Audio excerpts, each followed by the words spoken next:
قاسم سولەیمانی فەرماندەی تیرۆرکراوی فەیلەقی قودسی سوپای پاسدارانی ئێران بەهۆی ڕۆڵە سەربازی و دیبلۆماسیەکەی لە ناوچەکە پەیوەندیەکی توندوتۆڵی لەگەڵ لایەنەکانی هەرێمی کوردستاندا هەبووە، بە تایبەتیش پەیوەندی چڕوپڕی لەگەڵ یەکێتی نیشتیمانی کوردستان و پارتی دیموکراتی کوردستاندا هەبووە و دۆستێکی دێرینی جەلال تاڵەبانی سکرتێری گشتی یەکێتی و سەرۆکۆماری پێشووتری عێراق بووە.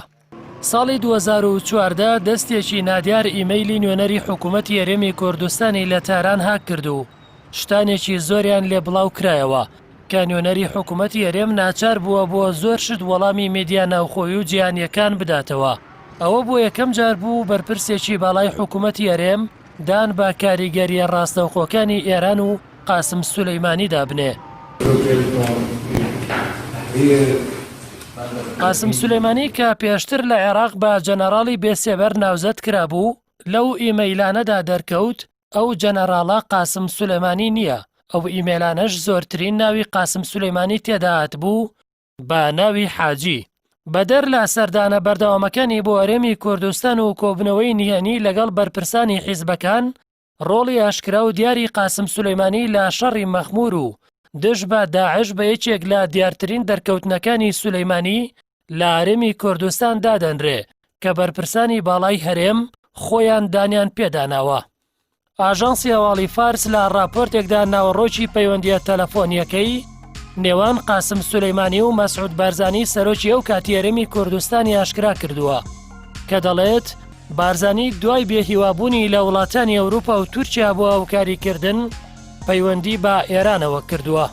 بەپێی راپۆرتەکە مەسعود بارزانی ڕاستەوخۆ بە تەلەفۆن قسەی لەگەڵ سولەیمانی کردووە و داوای هاوکاری لێ کردووە. سولەیمانیش لە وەڵامدا وتوویەتی سبەینێ لە هەولێر دەبم. بەڵام بارزانی جەختی کردووەتەوە کە پێویستە زووتر بچێتە هەولێر و وتوویەتی بەیانی درەنگە داعش گەشتووەتە دەروازەکانی هەولێر. وەڵامی قاسم سولەیمانی ئەوە بووە کاک مەسعود ئەمشەو شارەکەت بپارێزە، سبەی دوای نوێژی بەیانی لەوێ دەبم. هەروەها لە راپۆرتەکەی فارس نیوزدا ئاماژە بەوە کراوە کە 3 کۆپتەری ئێرانی لە بەرەبەیاندا گەشتونەتە فڕۆکەخانەی هەولێر و یەکەمیان قاسم سولەیمانی و 7 ڕاوێژکاری سەربازی ئێرانی تێدا بووە و دووەمیان سەربازانی خۆبەخش و سێمیش ئامێر و پێداویستی. هەروەها باس لەوەشکراوە کە فەرماندەیی سەرجەم هێزەکان با قاسم سولەیمانی سپێردراوە و لە ماوەی 24 کاتژمێردا داعش بۆ 30 کیلۆمەتری دەرەوەی هەولێر پاشەکشەی پێکراوە. لە نوێترین چاپێکەوتنیش لەگەڵ ئاژانسی هەواڵ تەسنیم نازم دەباخ نوێنەری حکوومەتی هەرێم لە تاران دەڵێت چەند ڕۆژێک بەر لە هێرشەکەی داعش قاسم سولەیمانی سەردانی بەرەکانی جەنجی لە مەخمور کردووە و پێیوا بووە کە هێزەکانی پێشمەرگا لەو میحوەرە پێویستیان بە هێز و هاوکاری سەربازی زیاترەیە. بەپێی میدیای فەرمی ئێرانیش لە کۆتاییدا کە بارزانی ویستوێتی سوپاسی قاسم سولەیمانی بکات، سولەیمانی پێی وتووە من پێویستم بە سوپاس نییە و پێم باشە بە فەرمی سوپاسێک ئاڕاستەی سەرۆک کۆماری ئێران بکەی.